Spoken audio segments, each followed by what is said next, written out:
오늘 강해 주실 분은 이제 이니지라는 AI 생성형, 그러니까 설명이 가능한 AI 회사, AI를 만드는 이니지라는 회사고요. 굉장히 유명한 회사입니다. 아마 아직은 스타트업 단계, 좀 큰 스타트업에 해당되기 때문에 아마 여러분들이 이름을 잘 들어보지는 못하셨겠지만 차세대 유니콘으로 각광받는 회사고요. 그 회사의 장윤석 이사님이 인더스트리얼 AI 특강이었고, 여러분들이 AI 영역에 어떤 일을 할 수 있는지, 실제 우리 소프트 개발 말고 다른 산업 영역에서 소프트 AI가 어떻게 사용되는지 관점으로 얘기를 해주시겠습니다. 예. 이사님 발표를 시작해 주시죠. 고맙습니다. 네, 시작하겠습니다. 어, 여러분들하고 오늘 얼굴을 보면서 강의를 하면 되게 좋았겠는데, 예, 제가 출장 갔다 오다가 길이 좀 막혀서 중간에 온라인으로 참석하게 되었고요. 오늘 여러분들하고 좀 같이 나눴으면 하는 이야기는 인더스트리얼 AI, 그러니까 산업 AI입니다. AI가 뭐 여러 분야에 쓰이는데, 실제로 어느 산업 분야에 많이 쓰이느냐, 뭐 이런 이야기를 오늘 좀 할 거고요.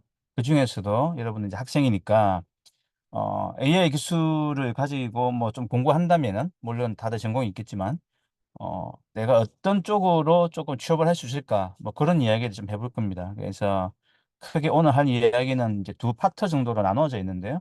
첫 번째 파트는 AI가 주로 쓰이는 산업군들, 전반적으로 쭉 하나씩 좀 훑어볼 거고, 두 번째 파트는 그 중에서도 좀 이제 제조 쪽에 쓰이는 AI들, 뭐 이런 이야기를 해볼 겁니다. 그래서 이제 소개해 주셨던 저 교수님 소개해 주셨는데, 저는 현재 이제 이니지라고 하는 스타트업에서 사업 총괄 이사를 맡고 있고요.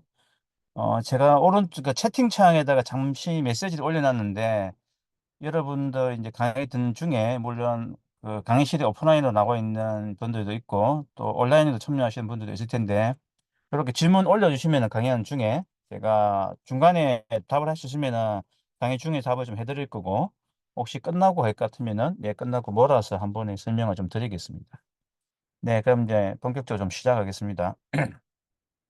뭐 인공지능 기술이라는 게 여러 가지 분야에서 사용이 되는데요. 뭐 크게 보면은 하드웨어적인 이슈, 소프트웨어적인 이슈가 대부분입니다. 이제 베이스로 내려가면은 결국 컴퓨터를 가지고 뭔가를 하는데, 그게 사람이 가지고 있는 인지활동과 유사한 것을 만들어 보자. 그래서 인공지능이죠. 이제 사람의 이제 지능을 이제 인공적으로 만들어 보자. 그래서 결국 그게 컴퓨터 위에 이제 구현되는 거다 보니, 일반적인 이야기로는 소프트웨어 이야기를 많이 하고, 또 기술을 개발하는 단계에서는 그 소프트웨어가 잘 동작하고 올 수 있는 하드웨어 이야기도 좀 많이 나옵니다. 그래서 뭐 여러분들 주로 학교에서 배우는 것들은 아마 소프트웨어 쪽을 많이 배우실 거고, 실제 하드웨어도 요즘 핫하게 이야기들이 계속 되고 있고요. 시기적으로도 이제 있는 것 같습니다. 일반인들이 하드웨어 이슈는 이제 잘 모르다가 학습용으로서 사용될 사람들만 좋은 GPU가 있으면은 성능을 좀 낼 수 있다. 뭐 요 정도였다가, 최근에 이제 한 1년 사이에 되게 유행하고 있고 누구나 들어서 알고 있는 라지 랭귀지 모델 이제 이런 게 되면서 하드웨어 이슈가 또 이제 대두되고 있습니다. 그래서 이제 여러분들이 인공지능과 관련돼 있는 뭐 공부를 하고 또는 취업을 하거나 또는 본인들이 이제 미래를 생각한다면은 꼭 소프트웨어만 있는 게 아니고 갈 수 있는 분야가 하드웨어도 있다. 뭐 요 정도 이해하시면 될 것 같고요. 그런 이제 AI 기술들을 가지고 주로 사용하는 분야들이 되게 많이 있습니다. 그래서 이런 많은 분야들을 하나씩 좀 살펴볼 텐데요. 가장 우리가 많이 접하게 되고, 이제 친숙하게 와닿아 있는 게 이제 광고 시장입니다. 여러분들 이제 구글 검색하거나 뭐 네이버 검색 또는 페이스북 같은 이제 서비스를 사용하고, 뭐 요즘 인스타도 마찬가지지만은, 뭔가 가서 조금 관심이 있거나 눈길을 끄는 게 있어서 클릭 몇 번 해보고 하다 보면은 어느 순간에 해당 제품들의 광고가 이렇게 나한테 떠 있는 뭐 그런 걸 보시게 될 겁니다. 이게 이제 전통적으로 인터넷 비즈니스가 시작되고 나서부터 인터넷 비즈니스에 제공되어지는 컨텐츠들은 대부분 이제 프리로 무상으로서 제공해 주는 대신에, 사용자들한테 과금을 어떻게 하냐면은 직접 과금하지 않고 광고를 띄워주는 형태로서 이제 과금을 하는 게 뭐 지금 인터넷에 대부분 많은 서비스들의 형태인데요. 그러다 보니 이런 과금을 어떻게 하면 잘할 수 있을까? 광고를 적절하게 잘할 수 있을까? 이런 분야에서 이제 광고가 아주 AI 기술이 이제 핫하게 쓰이고 있습니다. 그래서 뭐 이런 거죠.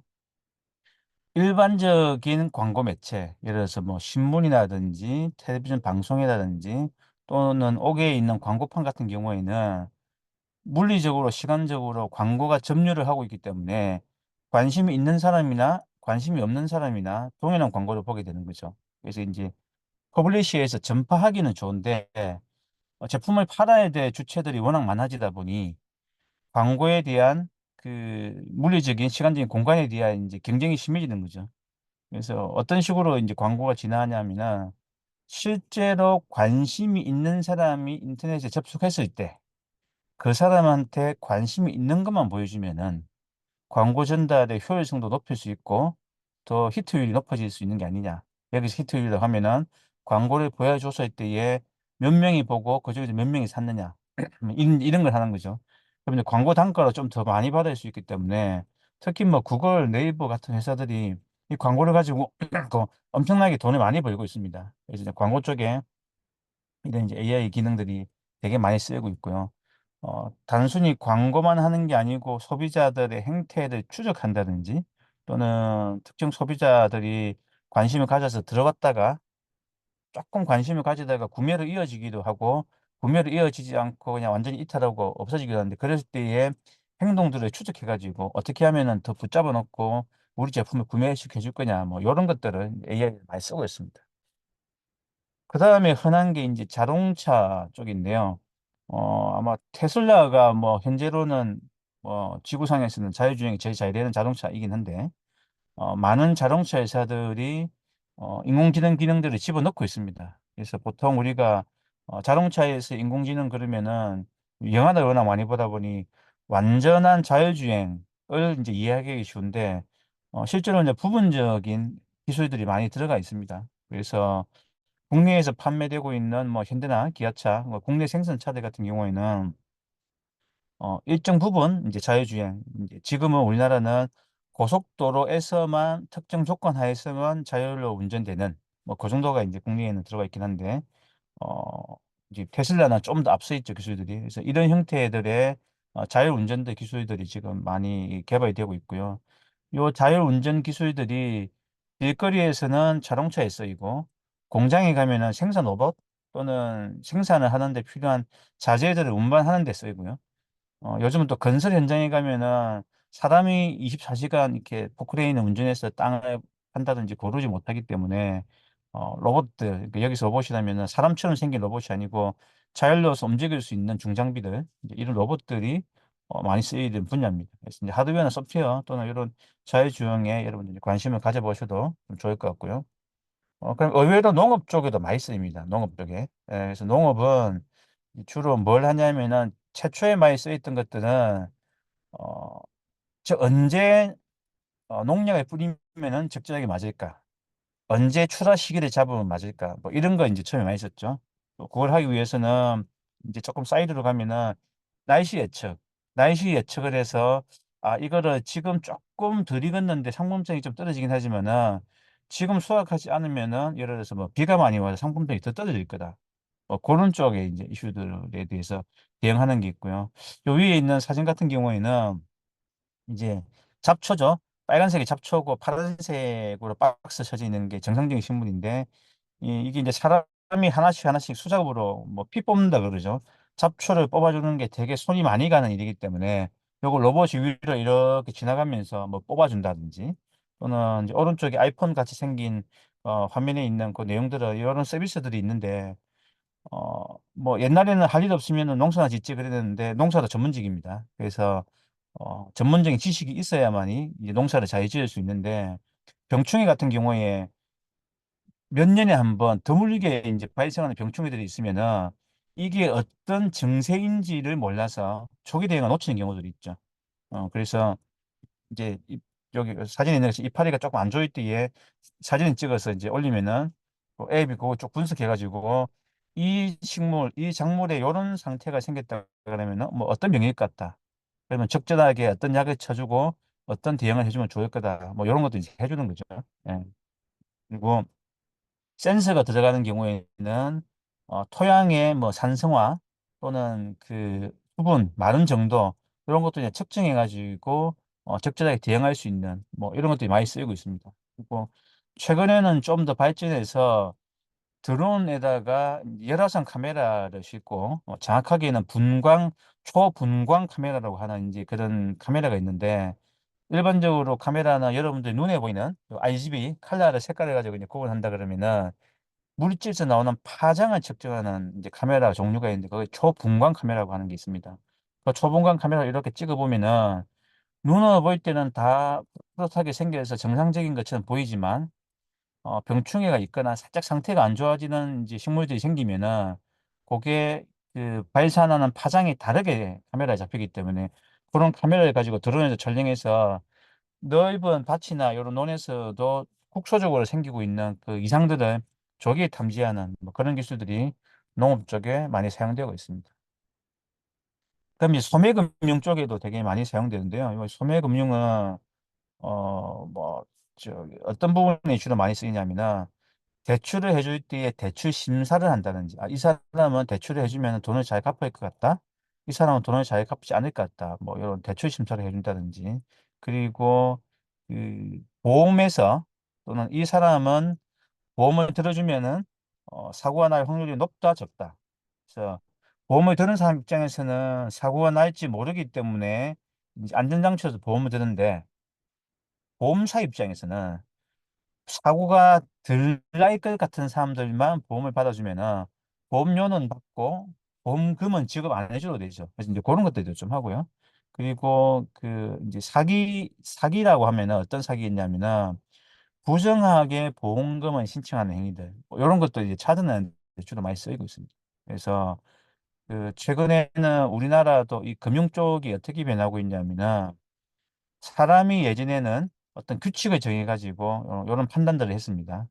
예, 그래서 그 규칙을 정해서 했기 때문에 규칙을 프로그램으로서 룰 엔진에 돌려서 걸러내는 경우들도 있었고, 사람이 직접 그 규칙을 가지고 계산해서 뭐 요거는 좀 정상적인 거래인 것 같다, 요거는 비정상적인 요청인 것 같다, 요거 이제 걸러내다가 최근에는 그런 사례들이 다양해지다 보니 AI로 머신러닝으로 학습시켜서 찾아내는 이제 그런 것들로 생산성을 높이고 있습니다, 금융사들이. 그러다 보니 이제 법규에서는 어떤 또 강제사항이 나오냐면은, 인공지능을 이용해서 금융사들이 뭐 대출 신청을 받아주거나 거절하거나, 또는 보험금 지급을 뭐 주거나 또는 거절하거나 이랬을 때에, 만일에 AI를 통해서 그런 의사결정이 이루어졌다면은 어떤 근거에 의해서 그런 의사결정을 AI가 내렸는지를 소비자한테 이제 반드시 설명하도록 이제 규제들이 바뀌고 있습니다. 그걸 그런 것들 하는 기술들을 설명 가능 인공지능이라 그러고, 뭐 설명해 주는 거죠. 그리고 이제 영어로는 Explainable AI, 약자로 줄여서는 XAI라고 부릅니다. 이런 기술들이 핫하게 쓰이는 영역이 이제 금융 쪽이고요.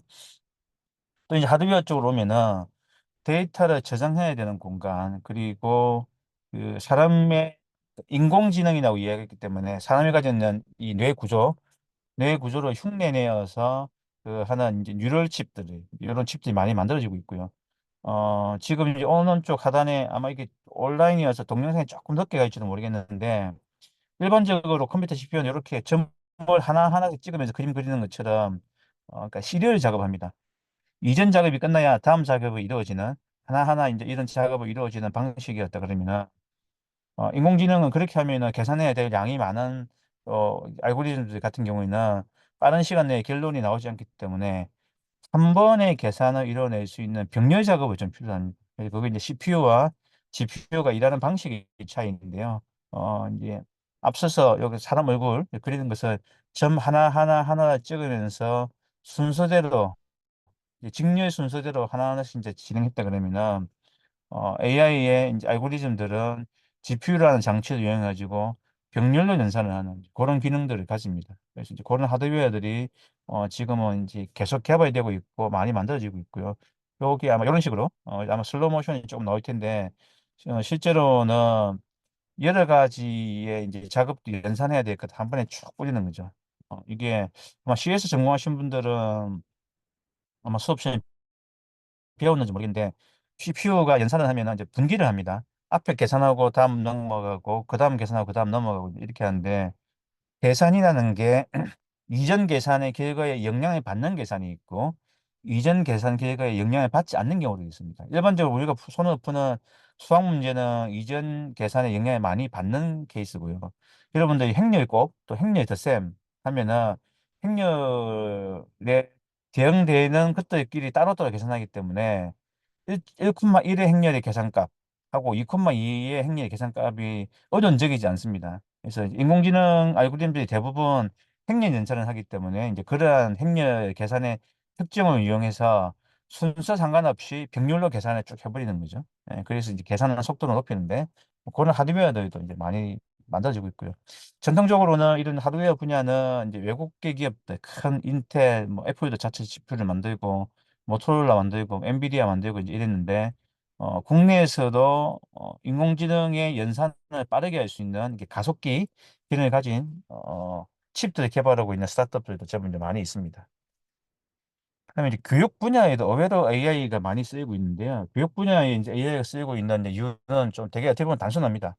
첫 번째 하나는 교육 행정을 좀 도와주면 좋겠다. 그래서 일반적인 전산화의 자동화하고 비슷하죠. 또 두 번째는 교육이라는 행위를 해보니 어떤 사람은 이제 학습하는 속도가 좀 빠르고 어떤 사람은 학습하는 속도가 좀 느리고 학습하는 속도가 느린 걸 보니 어떤 문제는 금방 이해하는데 반해서 어떤 문제는 잘 이해를 못하고 이제 이런 게 섞여 있다 보니 일괄적인 학습으로서 동일한 시간을 썼을 때 효과가 높지 않다는 거죠.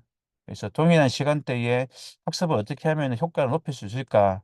이제 이걸 연구를 한 게 그러면은 어떤 학습자가 잘 모르는 문제와 잘 아는 문제를 구분해서 잘 모르는 문제를 집중적으로 더 학습할 수 있게 해주면은 짧은 시간 내에 학습 효과가 올라가 있게 아니냐 뭐 이렇게 해서 접근하는 거죠. 그래서 오른쪽 하단에 보이는 거는 우리 이제 뭐 이 영어 공부하는 산타토익 뭐그 광고 있는 화면을 제가 잠깐 가져왔는데 뭐 이런 식으로 해서 이 샘플 토익 시험을 좀 쳐보고 잘 못 맞춘 문제가 있으면은 잘 못 맞춘 문제를 집중적으로 제시해주고 만일 오답이 나왔다면은 정답이 A번인데 B, C, D 중에서 오답을 정했다 그러면은 어떤 부분을 헷갈려해서 이런 오답을 찍었을까 도 이제 추정해내는 거죠. 예, 그래서 이제 이런 것들이 서비스가 나와 있고요.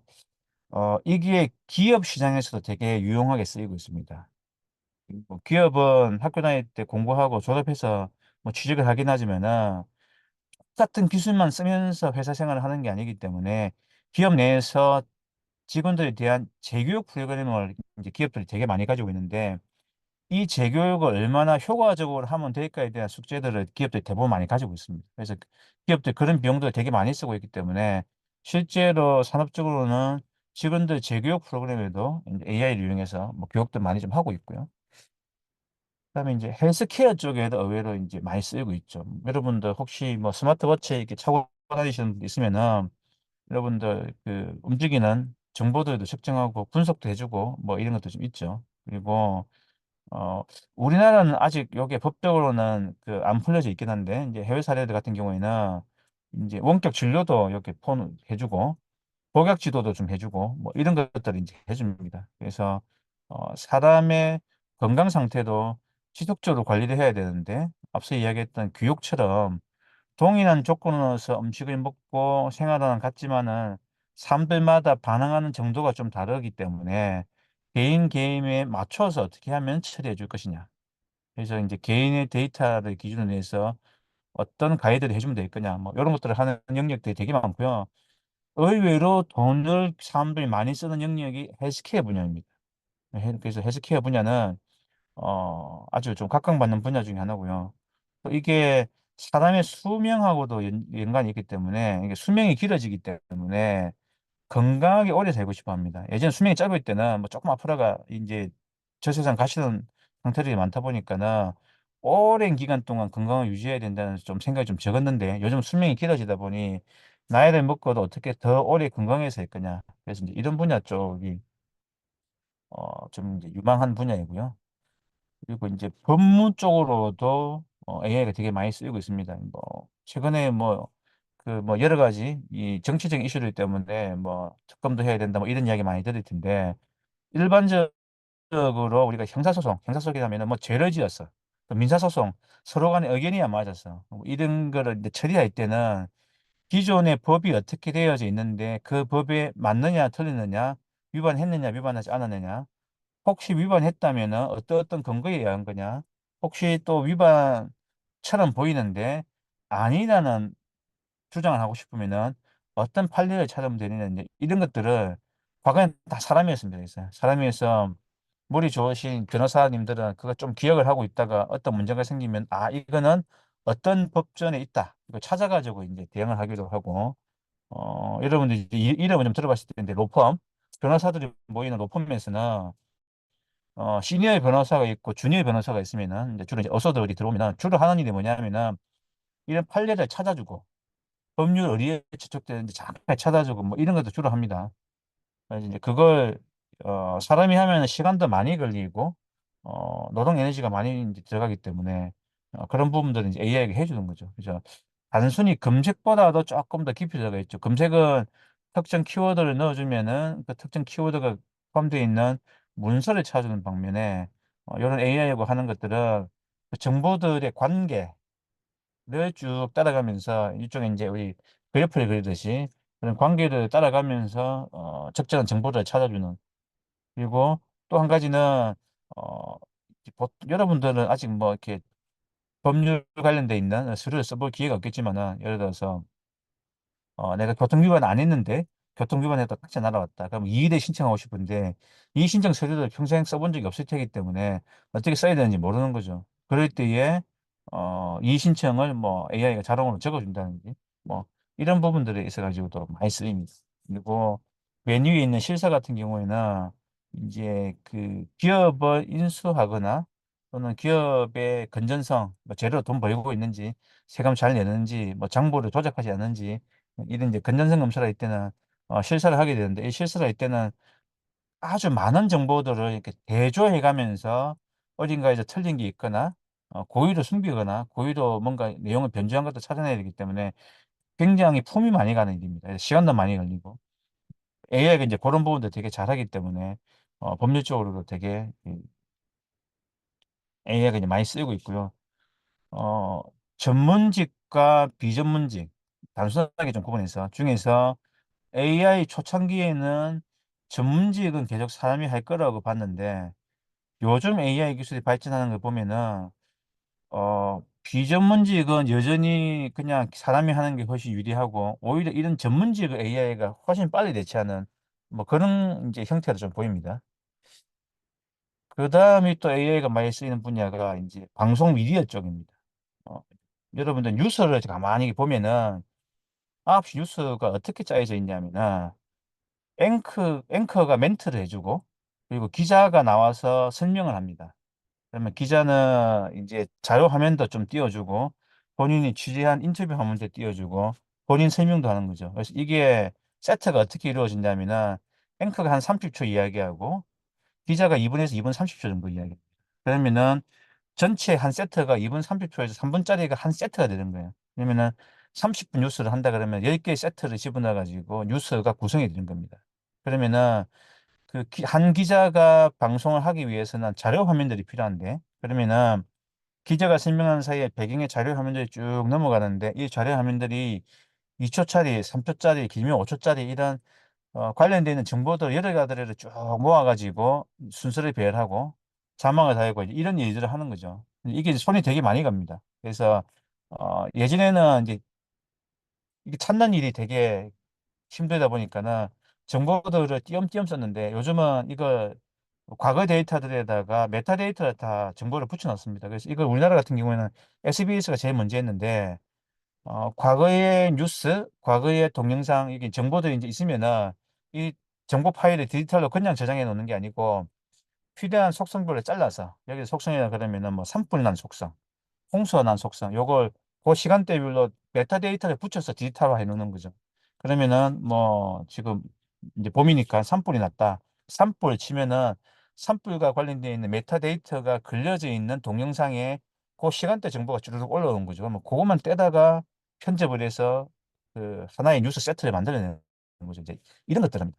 이런 것들하고 이게 자동화 시키고 있고 한 몇 년 전에는 이게 팩트 체크라는 이제 용어가 되게 유행이었는데 워낙 정보가 많이 발생하고 빨리 움직이다 보니 이 기사가 사실인지 아닌지를 확인하고 내보내야 되는 이제 언론사들의 이제 그런 부담이 있죠. 이것들을 어떻게 하면 가능하면 자동화해서 빠르고 정확하게 할 거냐.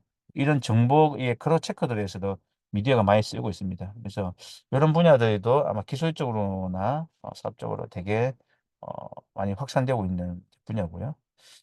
그다음에 이제 의료 진찰 쪽인데요. 이게 헬스케어와 의료 진찰이 조금 다릅니다.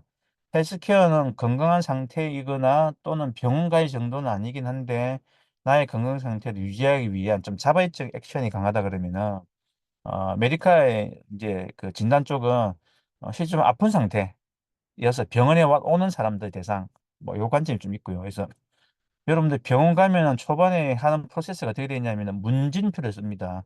열은 많이 나나요? 기침은 있나요? 뭐 잠은 잘 자나요? 뭐 담배는 피나요? 뭐 얼마나 몇 가지 피나요? 이런 문진표를 쭉 적습니다. 그럼 문진표를 적고 적은 문진표를 의사가 보면서 1차적으로 기초 정보를 확인하고 뭐 상담하면서 답변도 살피고 이런 프로세스를 쭉 거치면서 의사들이 진단을 합니다. 이런 것들은 사전에 이제 AI가 좀 걸러내거나 좀 패턴을 분류할 수 있도록 하는 뭐 그런 것들이 지금 이제 많이 되고 있고요. 그리고 의사들도 일종의 기술자이기 때문에 숙달되고 숙련되는 시간이 되게 많이 필요합니다. 그래서 경험도 많이 쌓아야 되고 그러다 보니 20년 경험을 가진 의사는 환자를 보고 이게 어떤 병이다고 찾을 수 있는 반면에 5년 차 의사는 못 찾아낼 수도 있거든요.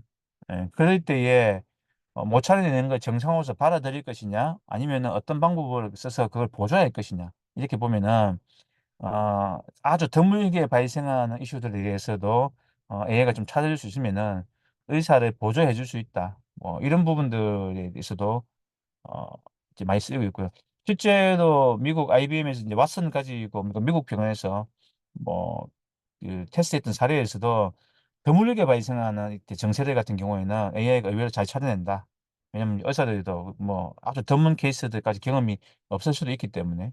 그리고 이제 뭐 약물을 만든다든지 뭐 병리학 요런 이제 그래서의 뭐 분석이라든지 이런 것들에 AI가 아주 이제 많이 쓰이고 있습니다. 그다음에 이제 소매 금융 쪽에도 얘기가 많이 쓰이고 있는데 요거는 뭐 광고랑 비슷합니다. 광고랑 이제 연관성을 이제 가지는데요.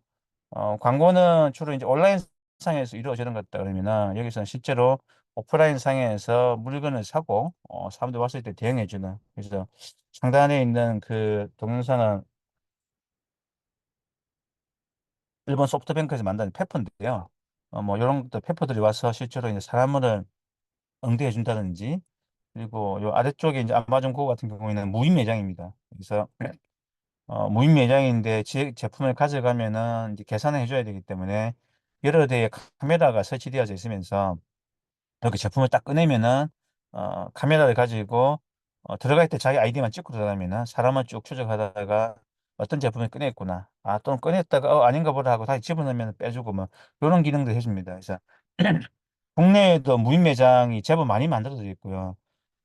이제 여기 동영상에 있는 아마존 사례 같은 경우에는 사람이 하는 행위는 들어갈 때 자기 카드 아이디 찍고 들어가서 내가 누구다부터 이제 시작해서 물건을 집기만 하면은 장바구니 자동으로 들어가서 나올 때 계산되는 이제 그런 프로였다 그러면은 국내의 무인 매장은 그냥 제품을 가져와서 자기가 이제 바코드 찍어서 나오는 그런 형태의 무인 매장들이 많이 만들어져 있고요. 이제 나라들마다 또는 그 국민들마다 가지는 좀 사회적 신뢰도 지수가 좀 달라서 국내에는 뭐 이렇게 그 직접 찍어서 하는 그런 것도 많이 쓰이고 있고요. 그리고 소매 쪽에는 예측이 좀 필요한데 어떤 예측이 필요하냐면은 어떤 제품이 얼마나 많이 팔릴까가 예측이 되면은 예를 들어서 내일 날씨가 아주 더울 것 같다. 그래서 아이스크림이 좀 많이 팔리겠지 하면은 아이스크림을 사러 오는 사람이 많을 때에 팔 수 있는 물건이 준비가 되어 있으면은 많이 팔 수 있는데 그렇지 않고 지난주에 추웠기 때문에 그 정도 수량만 가지고 있다 그러면은 판매의 기회를 잃어버리게 되는 거죠. 그래서 이런 쪽에서도 소매 쪽에서 수많은 예측을 합니다. 수많은 예측을 하고 뭐 예전 이런 사례도 있습니다. 6월 달이 되니 뭐 반지나 목걸이 같은 상품이 되게 많이 팔리더라. 그래서 도대체 반지나 목걸이가 왜 많이 팔릴까? 뭐 이런 걸 이제 분석해 본 적이 있죠. 그러다가 원인을 도저히 모르겠다. 이벤트가 없다. 그러다가 이제 알게 된 게 3월 달에 계약을 하고 계약하면서 CC를 맺었던 이제 커플들이 100일이 6월 달이 되는 거죠. 어. 그래서 6월 달에 100일 기념으로 반지와 목걸이를 많이 사더라. 이제 이런 것들을 패턴 분석을 통해서 알게 되는 거죠. 그러면 적절한 이벤트도 기업들이 할 수 있고 제품들도 준비를 할 수 있기 때문에 소매 쪽에서는 뭐 여러 가지 이런 분석들이 되게 많이 쓰입니다. 그리고 뭐 여러분들 이제 사용하는 석유화학 제품들 뭐 또는 연료들 뭐 오일 앤 가스들 이렇게 채광, 채굴 뭐 이런 거 하는 데에도 이제 AI가 많이 쓰이고요. 여러분 아마 뉴스나 동영상 정도에서 아마 영화에서 봤을 수도 있는데 바다에 이렇게 그 유정이 있고 거기 파이프를 이렇게 박아가지고 바다에서 기름을 올리거나 또는 육상에서 이렇게 드릴링으로 해서 땅을 뚫어보고 기름이 나오는 어, 이제 그 방법도 있는데 그거 한번 구멍 뚫어보는데 막 수억씩 날아갑니다. 이렇게 잘못 이렇게 뚫으면은 그래서 그런 면에서의 이제 예측 또 계획 또 그런 설비들이 워낙 그 열악한 환경에서 동작이 되는 설비들이기 때문에 이런 설비들을 어떻게 잘 유지 관리할 수 있을까? 고장이 날 때를 미리 예상하고 고장 날 때쯤 되면은 좀 가동을 멈추거나 운전 속도를 좀 늦추고 적절한 시기에 교체하고 뭐 이런 부분들에도 AI 기술이 되게 많이 쓰고 있고요. 그리고 이제 제조업 쪽에서도 뭐 앞서 사례에서 비슷한데 설비들의 이제 유지 보수 이제 뭐 프리딕티브 메인테넌스라 그럽니다. 뭐 PDM 그러는데 이제 예지 보전 그럽니다. 보통 우리가 보전하는 용어를 잘 안 쓰는데 그냥 수리 이렇게 보면은 고장이 나면은 하는 수리하는 방법이 있고 또는 적정한 시간이 되면은 그냥 무조건 교체하는 방법이 있고 또는 고장 날 것 같다는 징조를 사전에 파악해서 교체하는 방법이 있습니다. 그래서 시간을 기준으로 하는 방법이 TBM, 타임 베이스드 매니지먼트, 상태를 보고 관리하는 방법, 컨디션 베이스드 매니지먼트, CBM 보통 이러는데 비행기 같은 경우에는 혹시나 사고가 나면은 인명피해가 크기 때문에 대부분 TBM으로 되어 있습니다. 그래서 뭐 200시간을 비행하면은 무조건 이 부품은 교체해야 된다. 뭐 이런 규정들이 있어요. 그래서 그 규정에 맞게 교체하지 않으면 비행 이륙표가 아예 안 돼줍니다. 예, 그런 파트가 있는 반면에 일반적으로 그 설비들은 고장 나면 고칩니다. 그래서 뭐 근데 어떤 설비들은 또 어떤 생산 시설들은 고장 나면 고치면은 기계를 세워놔야 되는 시간이 너무 많기 때문에 적절한 시기에 교체를 했으면 좋겠다. 뭐 이런 게 있는 거죠. 이거 이제 조금 뭐 몸에 와닿는 예를 들면은 자동차 같은 경우에 타이어가 펑크 나면 교체하는 방법도 있고요. 타이어의 마모를 보고 요 정도면 교체해야 되겠다고 해서 컨디션을 보고 교체하는 방법이 있습니다. 이게 뭐 자동차 되게 눈에 보이는 거지만은 기계 설비대가 크면은 사람이 일일이 못하기 때문에 그거 이제 데이터 분석을 통해서 하는 이제 이런 기술들이 있고 그리고 생산 자체에서의 이제 컨디션들을 어떻게 최적으로 이제 운영을 할 거냐 뭐 이런 것들이 제조업 쪽에서 되게 많이 사용되고 있는 뭐 AI 기술입니다. 그래서 한 뭐 13가지 정도 AI가 많이 쓰이고 있는 분야를 봤는데요. 아마 여러분도 이제 개인적인 관심사에 따라서 나는 저 분야가 되게 재미가 있을 것 같다. 이렇게 해서 뭐 특정 분야를 더 스타디를 해볼 수도 있고요. 이 분야는 나는 13개 다 들어봤는데 나하고 되게 관심이 없다. 그런데 AI는 공부하고 싶다 그러면은 AI 기술 자체를 학문적으로 공부하는 방법도 있습니다. 그러면 이제 학문적인 공부를 해서 알고리즘을 개선하고 하는 쪽으로만 스타디를 해서 본인 진로를 구할 수도 있고 그런 기술을 가지고 실제 응용 영역으로 가지고 나와서 특정 산업군에서 이제 일을 하는 뭐 여러 가지 방법들 여러분들이 이제 진로를 선택할 수가 있고요. 이제 제조업 쪽 이야기를 좀 해보면은 후반부에 제조업 쪽에 이런 걸 하면은 과연 이제 취직이 잘 될까 이제 이런 게 여러분들 제일 관심사죠. 그래서 결론부터 먼저 조금 이야기를 하면은 취직이 잘 될 가능성이 아주 높습니다. 왜 그러냐 하면은, 뭐, 여러분들 산업혁명이라는 이야기를 들어봤을 텐데, 뭐, 1차 산업혁명, 2차, 3차, 지금은 4차 산업혁명 시대다라고 이렇게 이제 이야기를 합니다. 어, 그러면은 뭐든지 변화가 있는 시기에 기회가 있습니다. 변화가 있는 시기에 기회가 있다는 거는 그 일을 할 준비가 되어져 있는 사람들이 취직도 하기가 좋고 월급도 많이 받을 수 있는 거죠. 그래서 제조업 같은 경우에는 전통적으로는 이제 기계공학 또는 이제 자동제어 정도 그리고 뭐 화학이나 이런 게 들어가면은 엔지니어링 뭐 이런 기술들이 들어가서 잘 생산을 하고 품질을 관리하고 생산을 높이던 이런 영역이었어요. 이런 영역이었는데 어느 정도 이제 한계에 달하다 있습니다. 이 한계라는 거는 뭐 나빠져서의 한계가 아니고 뭐 품질을 더 올리고 싶다. 또는 생산성을 더 높이고 싶다. 이제 이런 걸 하고 싶은데 기존의 기술로는 이제 한계에 다다라져 있는 거죠. 그래서 그러한 한계를 뚫고 나가는 브레이크 스루 하는 방법으로서 새로운 뭐 기술이나 도구가 없을까?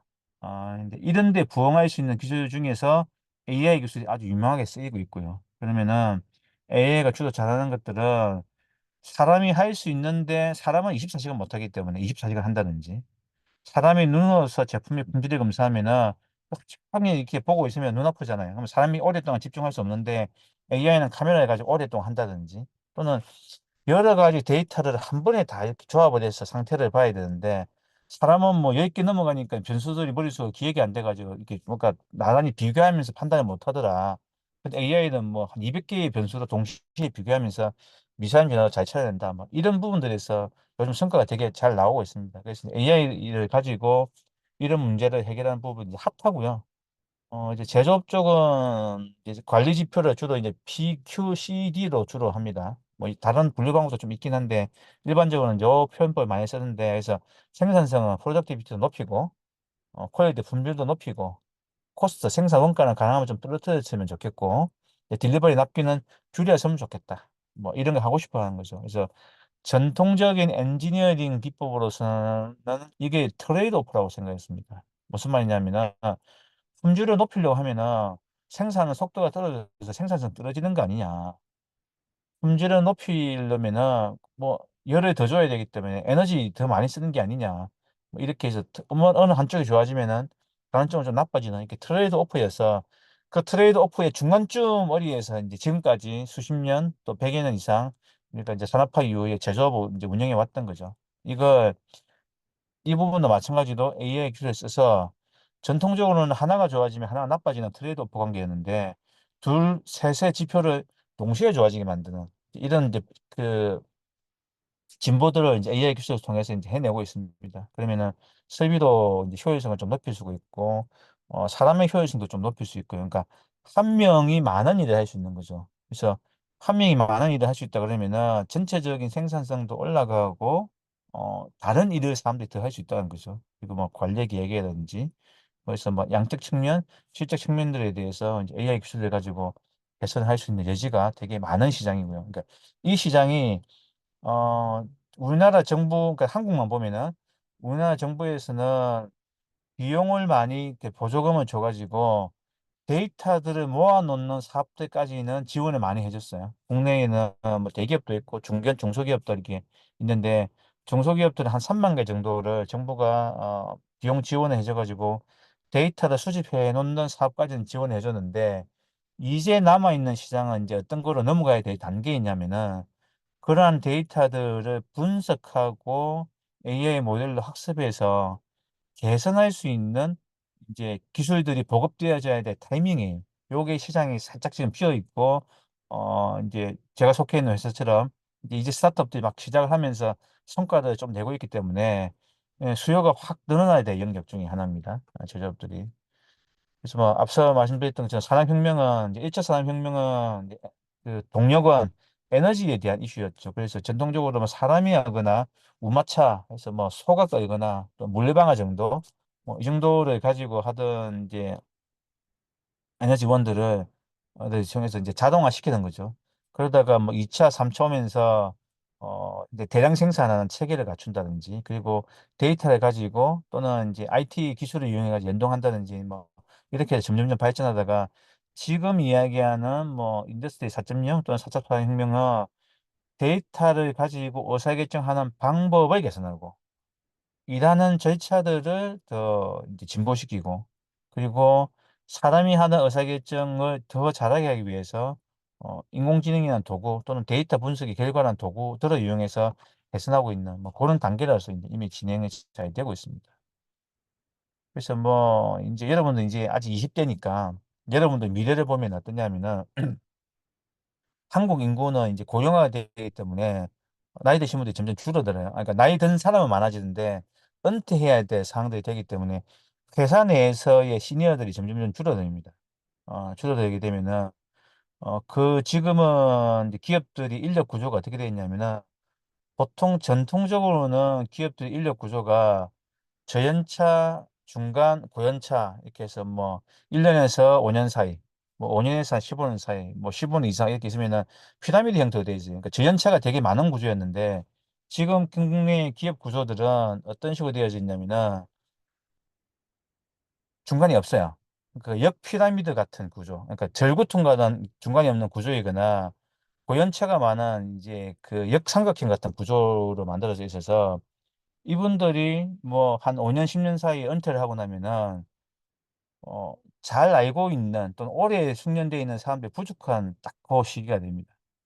그러면은 누가 그 자리를 메꿔서 일을 해내야 되냐면은 여러분들처럼 이제 전공 공부도 하지만은 데이터 기반으로 분석하고 의사결정할 수 있는 또는 그걸 한 사람이 뭐 여러 수입이나 관리하거나 여러 라인들을 의사결정할 수 있도록 AI 모델을 가지고 뭔가 디시전 메이킹을 할 수 있는 이런 역량을 가진 사람들이 그 자리를 밑에서부터 쭉 채워서 올라가야만이 기업들이 생산성을 유지하면서 돈을 벌 수가 있어요.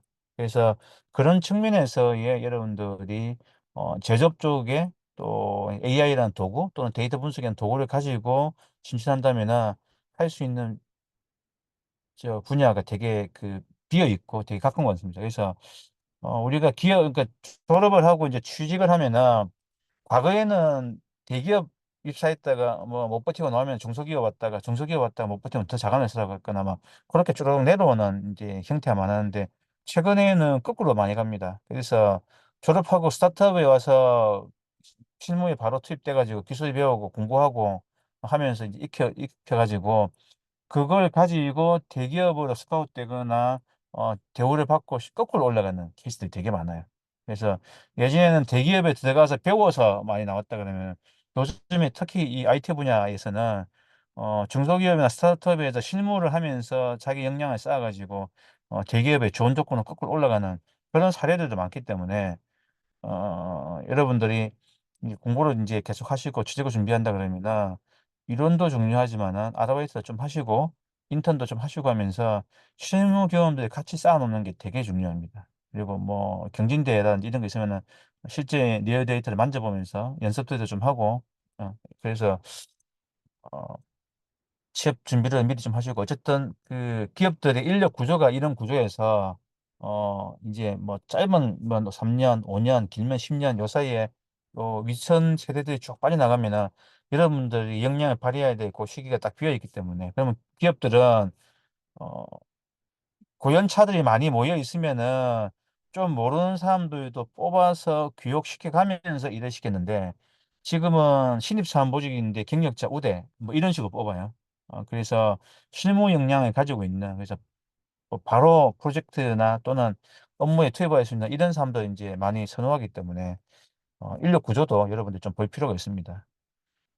그래서 이제 뭘 좀 공부하면은 취업이 잘 될까 뭐 이야기 좀 해보면은 뭐 공부해야 될 건 많습니다. 뭐 스마트 팩토리, 스마트 매뉴팩처링, 뭐 지능화학, 지능형 공장 뭐 이런 거 하는데 어쨌든 핫한 IT 기술을 사용해서 기존보다는 더 개선해 본다. 뭐 요거는 뭐 저기 변함이 없고요. 단순히 자동화보다는 이제 스마트라는 용어가 붙으면서 뭐 용어 정의가 항상 딱 정답을 가지고 있는 건 아니긴 한데 일반적으로 자동화를 하면은 우리가 사람이 인지할 수 있는 범위 또는 사람이 규칙을 만들어 놓은 범위에서의 자동화 정도로 이야기하고요. 스마트화라고 하면은 이제 앞서 설명드렸던 것처럼 많은 데이터를 보고 판단해야 된다든지 또는 시간성으로 아주 긴 장기간에 걸친 변화를 관찰해야 된다든지 이거는 사람이 잘하기 어렵기 때문에 이제 이런 부분들을 AI 기술 또는 데이터 분석 기술을 써서 하는 것 뭐 이렇게 이제 이해를 하면 됩니다. 그리고 뭐 이런 기술들이 좀 쓰이고 있고요. 또 흔히들 이야기하는 게 뭐 디지털 트랜스포메이션, 디지털 전환, 디지털 변혁 뭐 이런 표현들 쓰는데 일반적으로 정보는 이제 다 디지털화 됩니다. 디지털화. 디지털라이제이션, 디지털화 되는데 그 정보를 가지고 어떻게 일하는 방법을 개선하고 일의 성과를 향상시킬 거냐. 이제 요게 디지털 변환, 디지털 트랜스포메이션의 이제 핵심이 되는 거죠. 그래서 아마 여러분들은 태생적으로 디지털이잖아요. 그죠? 지금 20대들은 태생적으로 디지털이기 때문에 그런데 여러분들이 일을 해야 돼 이제 졸업하고 나가는 환경들이 의외로 디지털화가 풀 안 돼 있습니다. 아, 그래서 이제 기업도 바꾸고 싶고 이미 이제 40대, 50대에 있는 분들은 이전 방식이 아직은 좀 익숙해져 있고 그래서 디지털화되어 있는 방식으로 일을 하고 싶지만은 중간에 어딘가 끼어 있는 묘한 세대이기 때문에 근데 또 기업 입장에서는 변화를 하고 싶어 하기 때문에 여러분들이 이런 쪽으로 준비를 좀 많이 하셔야 되고요. 그래서 기본적으로는 이제 데이터를 기반으로 일하는 방식을 바꾸고 그걸 가지고 공장들이 좀 자동으로 움직일 수 있도록 뭐 이렇게 하고 있습니다. 그래서 뭐 자동이라고 하면은 로봇가 움직이는 자동도 있을 수가 있고요. 의사결정이 자동으로 움직이는 그 자동화도 있을 수가 있습니다. 그래서 기본적으로 우리가 이제 디시전 메이킹이라는 관점에서 봤을 때는 전통적으로는 사람이 경험적으로 의사결정했죠. 그 경험 속에는 데이터에 의한 관측도 있고 또는 직관도 있습니다. 직관을 하면은 명시적으로 표현하기는 조금 어렵긴 하지만은 이전에 어딘가에서 내가 겪어봤던 경험 또는 어딘가에서 들어봤던 이야기들이 머릿속에서 이제 프로세싱이 되면서 처리가 되어 나온 게 사람이 가진 직관이죠. 그걸 그 직관은 그 경험을 가진 사람만 가질 수 있는 또는 나타낼 수 있는 이제 성과이기 때문에 그게 여러 사람들이 공유할 수 있는 방법은 아닌 거죠. 직관이라는 것은. 그래서 그걸 여러 사람들이 공유할 수도 해보자 하는 게 이제 데이터 기반의 의사결정이죠. 그러면은 많은 데이터가 모이고 충분히 품질 좋은 데이터가 모이고 그 데이터들을 가지고 분석하고 예측 모델을 만들고 뭔가를 이제 판단한다면은 사람이 가지는 직관 또는 관찰을 더 넘어서는 성과를 만들 수 있을 것이다. 뭐 이제 이거를 추구하는 거죠. 그래서 이제 직관에 의한 이제 방식보다는 이제 이런 데이터 기반 의사결정을 내리려고 하는데 아직도 상당수의 조직들은 충분히 데이터 기반 의사결정을 잘하지 못하고 있습니다. 그래서 이제 여러분들 세대가 이제 그런 것들을 잘 풀어주셔야 되고요. 그래서 데이터 기반의 의사결정이 중요하다는 것은 대부분 알고 있긴 한데, 잘 못합니다. 잘 못하는 이유는, 어, 크게 보면 두 가지인데요. 기술적으로 데이터 기반 의사결정을 하는 게 이 준비가 덜 돼 있는 케이스가 하나가 있고, 두 번째는 디지털 기반으로 일을 하는 게 안 편한 거예요. 그래서, 책을 보거나 이제 문서를 볼 때에 여러분들은 아이패드로서 직접 문서를 보고 PDF 문서를 직접 보고 일을 하는 게 하고 공부를 하거나 밑줄 긋고 하는 게 편할 텐데 지금도 직장에서 40대 넘어가면은 종이 출력해가지고 보는 게 편한 사람들이 더 많아요. 그러다 보니 데이터를 접근하는 방법 자체가 근본적으로 사람의 인식한 정도가 좀 달라요. 그래서 이제 아직도 이런 게 필요하다는 걸 알고 있지만 잘 안 되기 때문에 이런 식의 이제 익숙되어져 있는 이런 데이터 기반의 이제 인식 커뮤니케이션에 이제 익숙해 있는 이제 여러분들이 기회가 많고 뭐 그런 이제 그 데이터를 처리한다면은 어떤 식으로 우리가 관리하는 게 맞느냐 뭐 이런 것들도 있는데 의외로 그 학교에서도 이 부분까지는 아마 잘 안 가르칠 거고 기업에 들어가더라도 기업에서 전문적으로 관리를 하는 기업들이 이제 이런 절차를 도입을 하고 있긴 한데 아마 관심 있는 분들은 좀 스터디를 하셔야 될 것 같고요. 그래서 일반적으로는 이렇습니다. 데이터는 아래쪽에서 위로 상향으로 모이고 그 데이터를 가지고 이루어진 의사결정은 하향으로 내려옵니다. 이제 이 그 플로우를 통해 가지고 뭘 하려고 하냐면은 그 조직이든 뭐 생산이든 여러 가지 발생할 수 있는 뭐 위험도 낮추고 커뮤니케이션 비용도 줄이고 뭐 여러 가지들을 이제 개선하는 거죠. 그래서 이제 기술적인 관점, 뭐, 와, 나는 어디를 좀 공부해야 되지? 이렇게 보면은, 피라미드의 왼쪽에 있는 뭐 데이터 수집하는 데서부터 해가지고, 저 위쪽으로 가면은, 그걸 이제 학습하고, 최적화하고, 그리고 그 중간 단계들, 이렇게 해서, 대부분 피라미드 구조를 가집니다. 그래서 조금 이제 아래쪽의 기술이 낮은 영역, 위쪽의 기술이 좀 어려운 영역이라 보일 수도 있고요.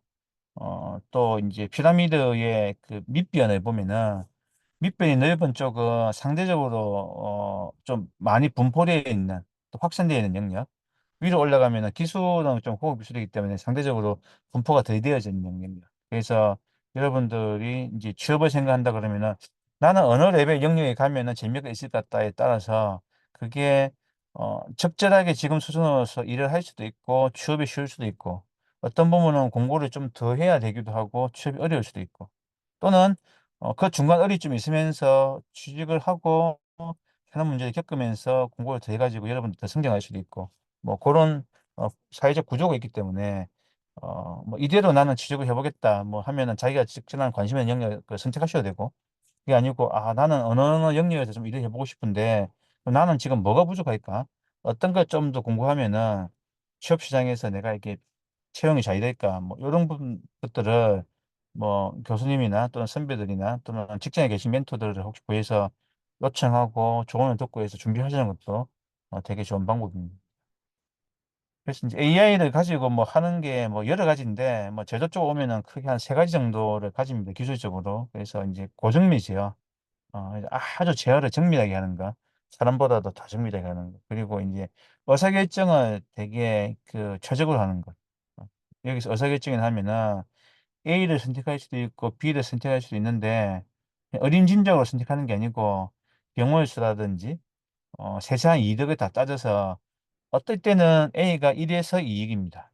어떨 때는 B가 100원 더 이익입니다. 이제 이런 것들을 다 계산해서 최적의 의사결정을 내릴 수 있는 이제 디시전 메이킹 있고요. 그리고 사람과 인터페이스 요즘 이제 여러분들 많이 접하는 게 챗봇이죠. 어, 오픈 AI에서 이제 그 시작해서 이 LLM 어뢰에 나오면서 채팅으로서 의사결정 많이 주고받잖아요. 그러다가 채팅도 귀찮다. 나는 말로 할래.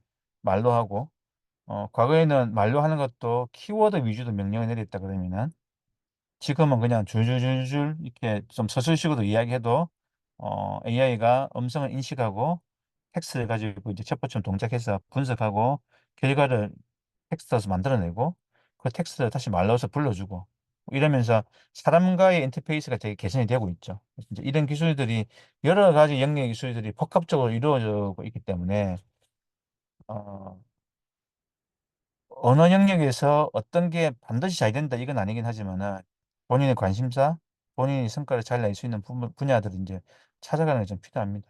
그래서 뭐 정부에서도 지원 사업도 많고 여러 가지 기술적인 이제 개발 지원들도 많이 하고 있고요. 뭐 이건 국내사이긴 한데 해외도 마찬가지입니다.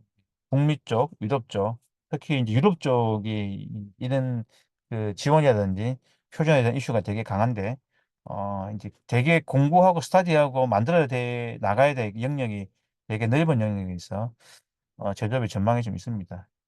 그래서 이제 뭐, 앞서 이야기했던 거랑 유사한데, 어쨌든 이제 AI 이제 AI 기술에 대한 피라미드를 보통 이렇게 보는 거죠. 이제 데이터 수집부터, 어, 수입된 걸 가지고 분석하고 최적화하고 뭐 이런 것들 계속 하죠. 그래서 이게 이렇게 뺑글뺑글 돌면서 데이터를 관리하고 표준화하고 사람들이 가진 지식을 데이터화하고 지금 쓸 수 있는 기술이 적정한 게 뭐냐를 보고 쓰고 이렇게 이제 반복적으로 이루어지면서 전체적으로 성장해 나가는 그런 형태를 갖습니다.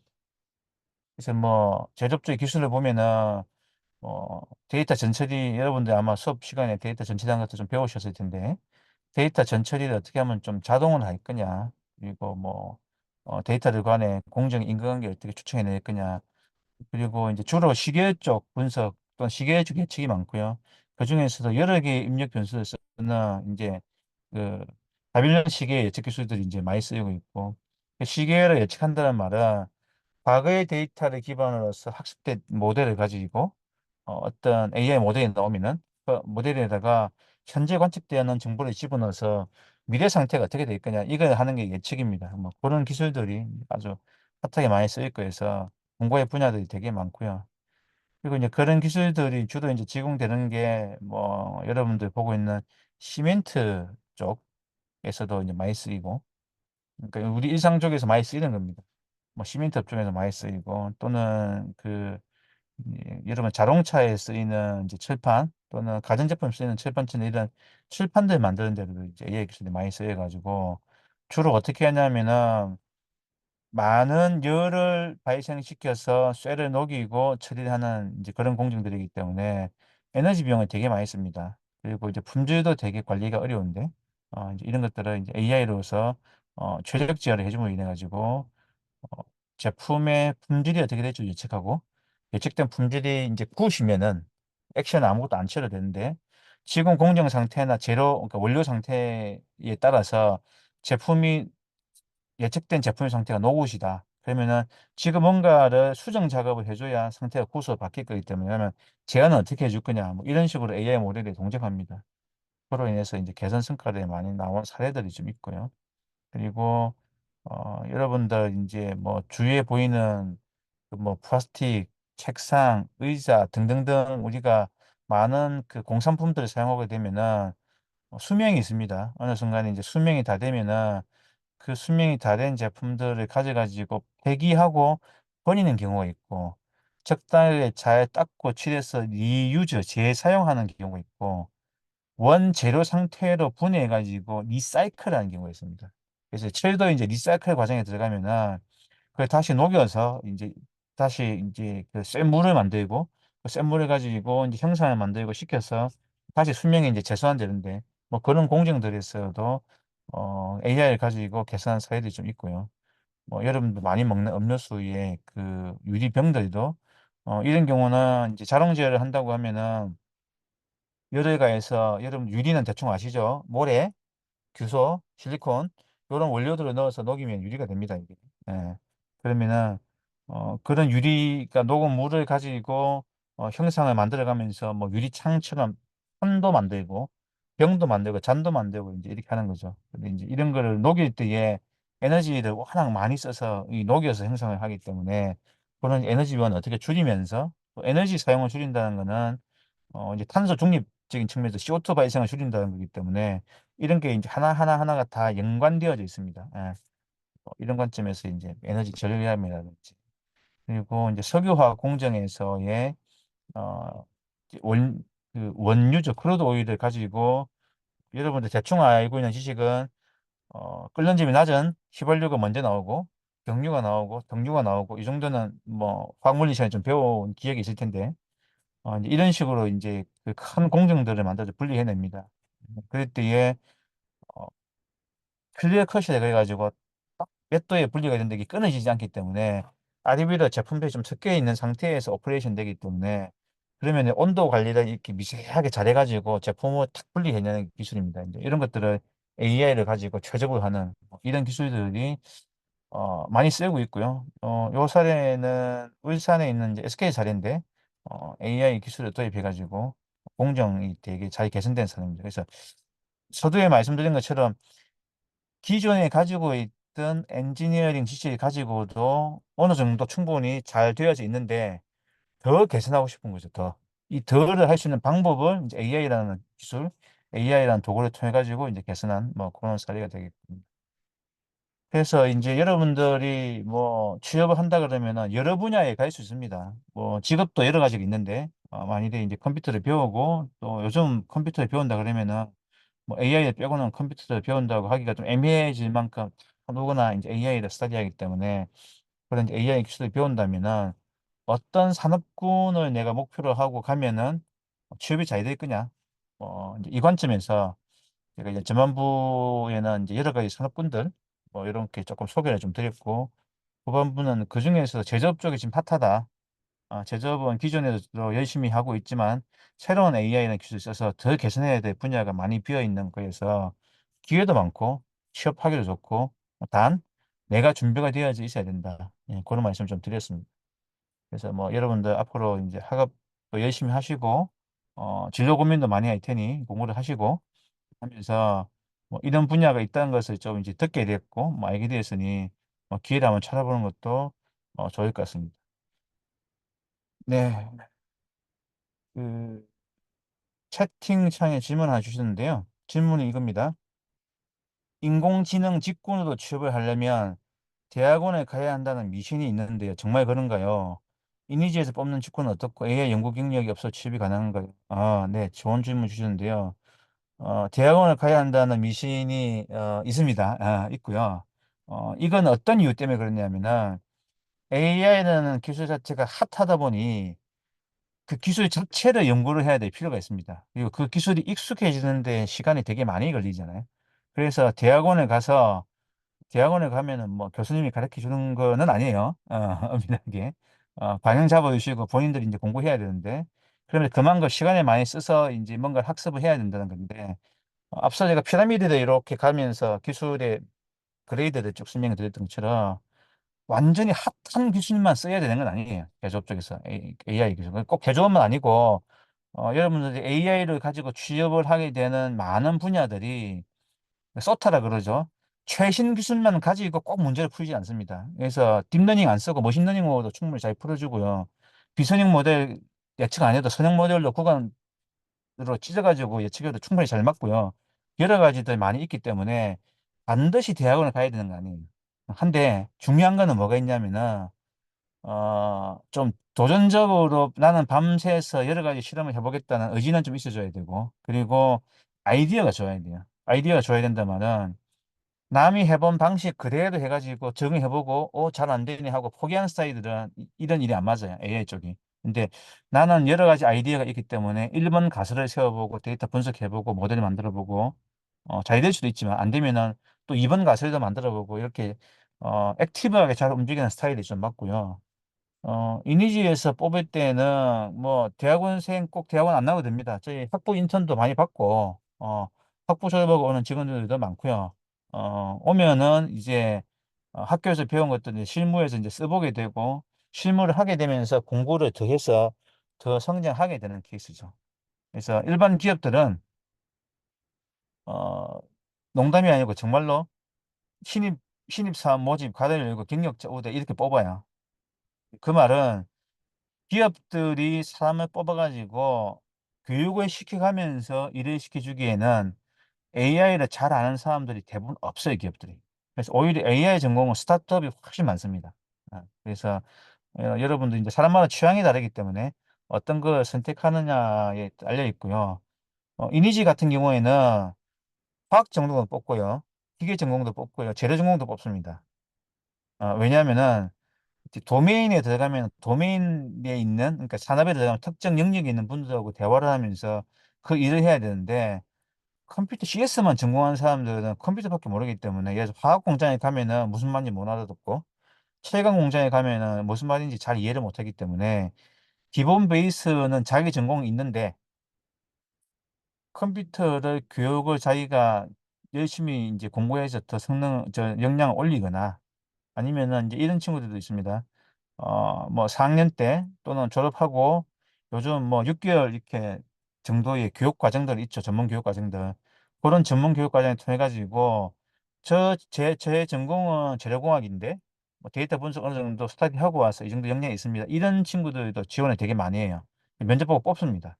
그래서 반드시 AI 연구 경력이 많지 않아도 자기 전공이 명확하고, 그리고 거기서 데이터 분석을 할 수 있고 기초적으로 모델 돌려서 이해할 수 있는 정도만 되면은 시작해 볼 수 있어요. 그래서 반드시 대학원을 가야 되는 거 아니다. 그리고 대학원은 직장 생활 하다가 나는 실무의 문제를 푸는 것보다 알고리즘 자체를 개발하는 게 나는 체질이 더 맞는 것 같다 느끼는 순간이 옵니다. 또는 나는 그냥 공부하고 사람 가르치는 게 더 체질이 맞다 이런 순간이 오면은 그때 다시 대학원 가도 늦지 않아요. 그래서 이 분야는 선택의 폭이 열려져 있으니까는 뭐 질문에만 답 드리면은 반드시 대학원을 가야 되는 건 아니다. 그리고 일은 많이 해보는 게 좋다.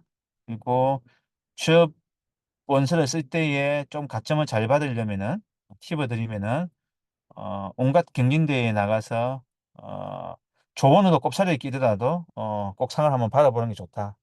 요 정도 이야기를 좀 드릴 수 있을 것 같습니다.